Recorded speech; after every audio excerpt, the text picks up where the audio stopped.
නගරයේ කොන්ක්‍රීට් වනාන්තරයේ හුස්ම හිරකරවන කලබලයේ මිදී ගම්බද පලාතක නිසංසල බව සොයා පැමිණි අමා සෙනවිරත්න වලව්වටි දිවෙන වොරුළු පාර දිගේ ත්‍රිරෝද රථයෙන් එන විට ඇගේ සිතේ වූයේ බියමුසු කුතුහලයකි.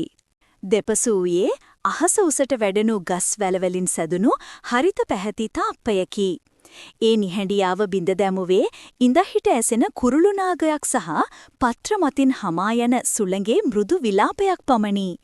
විශාල කළු යකඩ ගේට්ටුව අසල ත්‍රිරෝද රථය නතර වූ විට අමා දුටුවේ කාලය විසින් සෙමින් ගිලගනිමින් සිටින දැවන්ත දෙමහල් වලවයි. එහි සුදු පැහැති බිත්ති තනින් තන පාසි බැඳී අතීතයේ කඳුළු සලකුණුසේ දුඹුරු පැහැගැන්වී තිබුණි. මෙතනින් එහාට වාහන යන්නේ නෑ නෝනා. පයින් යන්න වෙන්නේ රියදුරු පැවසිය.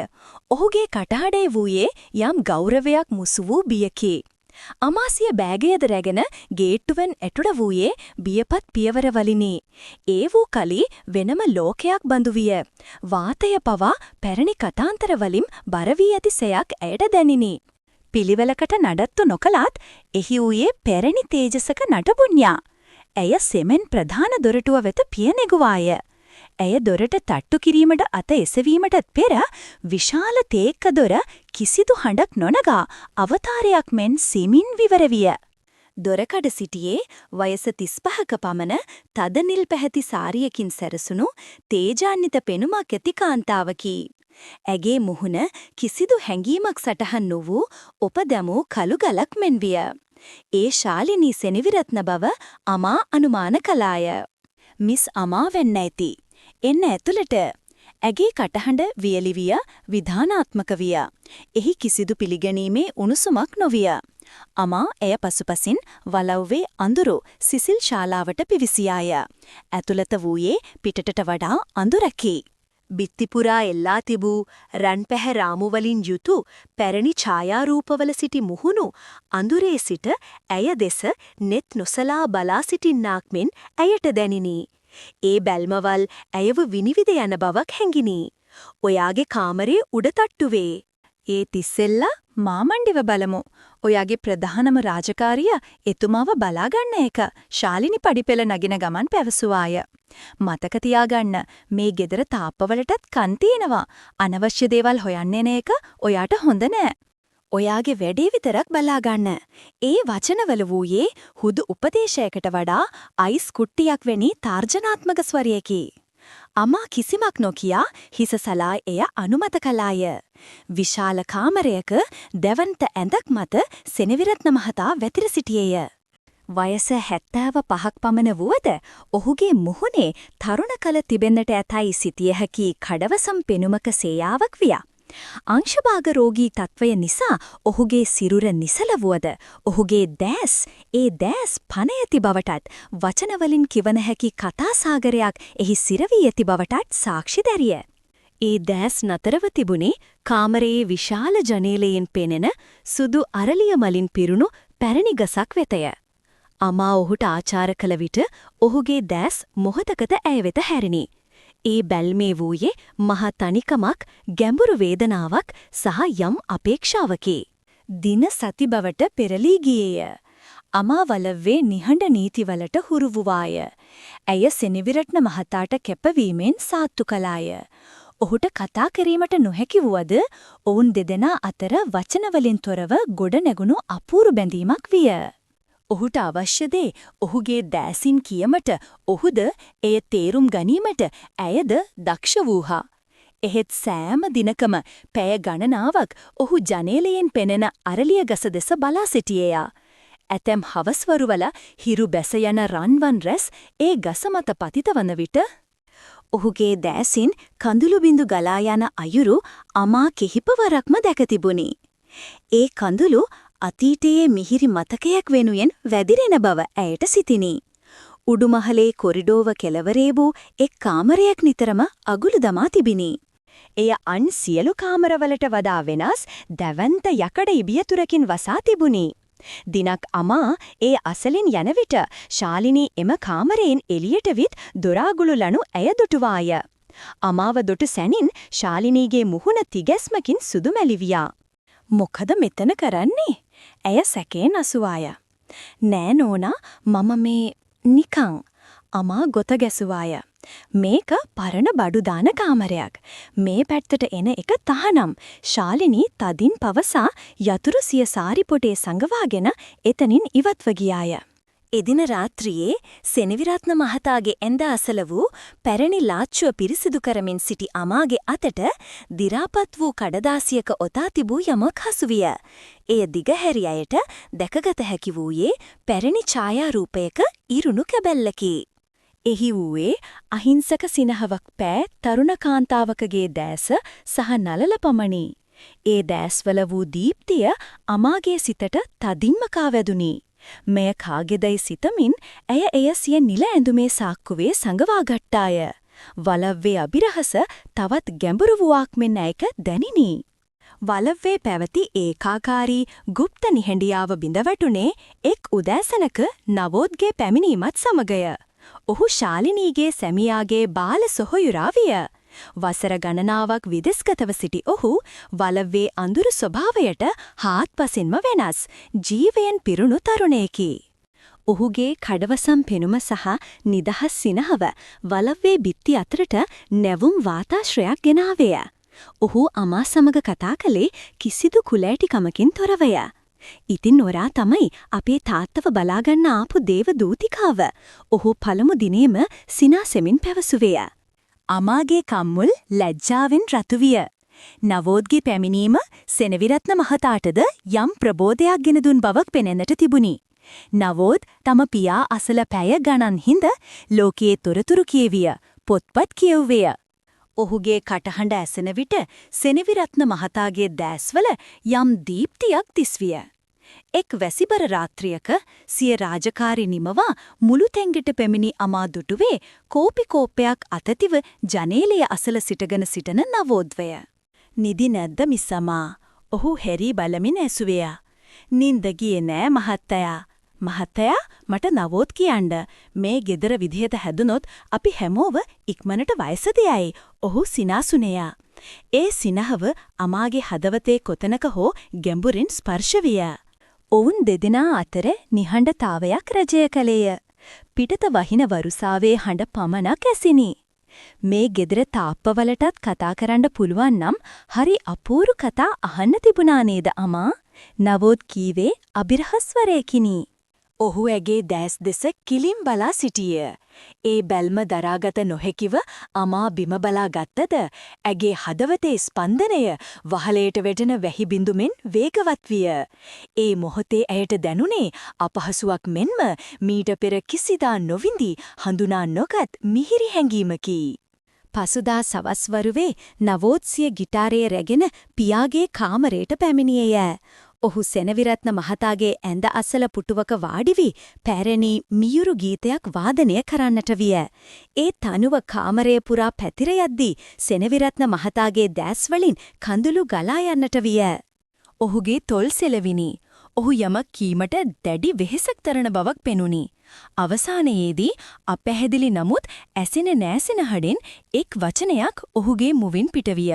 මා ල ති අමා සහ නවෝද් දෙදෙනාම එකවර තිගැස්සුනහා. ඔවුන් එකිනෙකා දෙස බැලුවේ විමතියෙනි. මාලති, ඒ කවුද? අමා සෙමින් ඇසුවාය. මම දන්නේ නෑ. අම්මගේ නම සුමනා. නවෝද්ගේ මුහුණේ වූයේ දැඩි කුතුහලයකි. එදින සිට අමාගේ සිතේ වූයේ මාලති යනු කවුරුන්ද යන ප්‍රශ්නයයි. අගුළු දැමූ කාමරය, ඉරුණු ඡායාරූපය සහ දැන් මේ නම. මේ සියල්ල එකිනෙකට සම්බන්ධ රහස් දාමයක පුරුක් බව ඇයට තදින්ම දැනිනි. දින කිහිපයකට පසු සෙනවිරත්න මහතාගේ පැරණි ඇඳුම් අල්මාරියක් පිරිසිදු කරමින් සිටි අමාට ඔහුගේ ශීත කබායක සාක්කුව තුල තිබී මලකඩ කෑ කුඩා යතුරක් හමු විය. ඇය එය අතටගත් සැනින් ඇඳ මත සිටි සෙනවිරත්න මහතා ඇය දෙස බලා සිටින දුටුවාය. ඔහුගේ බැල්මේ වූයේ යම් ඉඟියකි, යම් අවසරයකි. ඒ යතුර අර අගුළු දැමූ කාමරයේ විය යුතුය යන සිතිවිල්ල ඇගේ සිතට නැගුණි. ඔන්දීස් ඇය ඒ ගැන නවෝදට පැවසුවාය. ඇගේ අතේ තිබූ පැරණි ඡායාරූප කැබැල්ලද ඇය ඔහුට පෙන්වුවාය. නවෝද් ඒ දෙස විමසිල්ලෙන් බැලිය. ඔහු එය අතට ගන්නා විට ඔහුගේ ඇඟිලි තුඩු අමාගේ අතේ සමීපයෙන් වැදුනි. එය හුදු ස්පර්ශයක් නොවිය. එය ගිගුරුම් සහිත අහසක පළමු විදුලි කෙටීමක් බඳු විය. ඒ මොහොතේ කාලය මොහොතකට නැවතුණාක් මෙන් දෙදෙනාටම දැනිනි. ඔවුන්ගේ දැස් එකිනෙක පැටලි වචනවලින් කිවනු හැකි කතාවක් නිහඬව කීවේය. අමාගේ මුළු සිරර පුරාම දිවගිය ඒ අපූර්ව සංවේදනය ඔවුන් දෙදෙනාගේ සිත් තුළ අලුත් හැඟීමක මල් පොහොට්ටුවක් පොබුදුවා තිබුණි. ශාලිනී පවුලේ උත්සවයකට නගරයට ගිය එක් රාත්‍රියක වලව අසාමාන්‍ය ලෙස නිහඬ විය. අමා සහ නවෝද් එකිනෙකා දෙස බැලූහු. වචන අවශ්‍ය නොවිය. ඔවුන්ගේ සිත්වල වූයේ එකම අදහසකි. දැන් තමයි වෙලාව. නවෝද් සෙමින් කීවේය.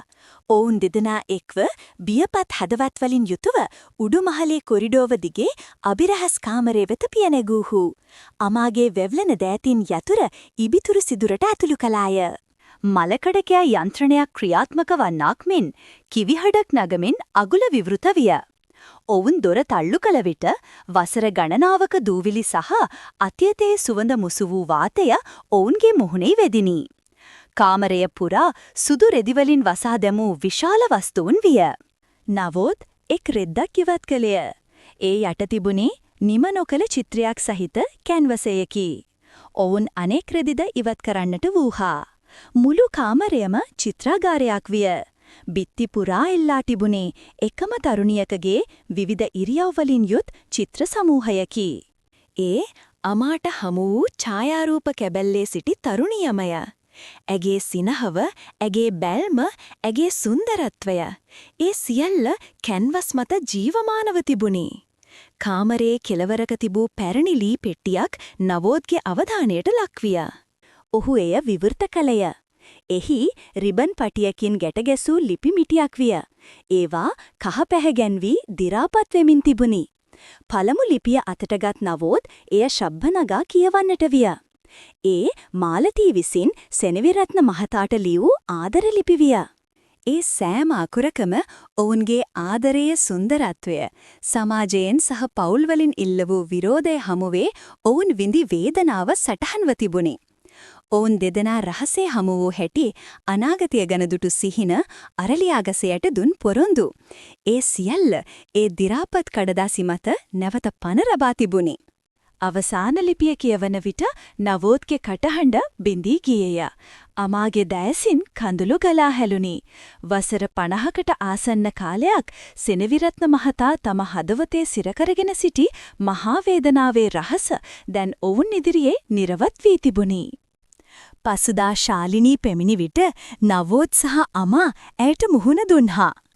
මාලතීගේ චිත්‍රයක් සහ ලිපි කිහිපයක් ඔවුන් ඇය ඉදිරියේ තැබූහා. මුලදී ශාලිනීගේ මුහුණ කෝපයෙන් රතු විය.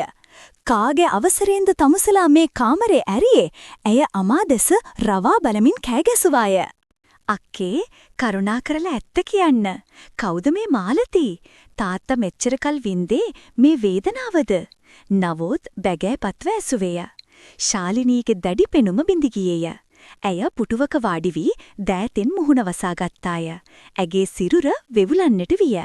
මම මේ රහස දැනගත්තේ නැන්දම්ම මැරෙන්න කිට්ටු වෙලාවේ. එයා තමයි මට කිව්වේ.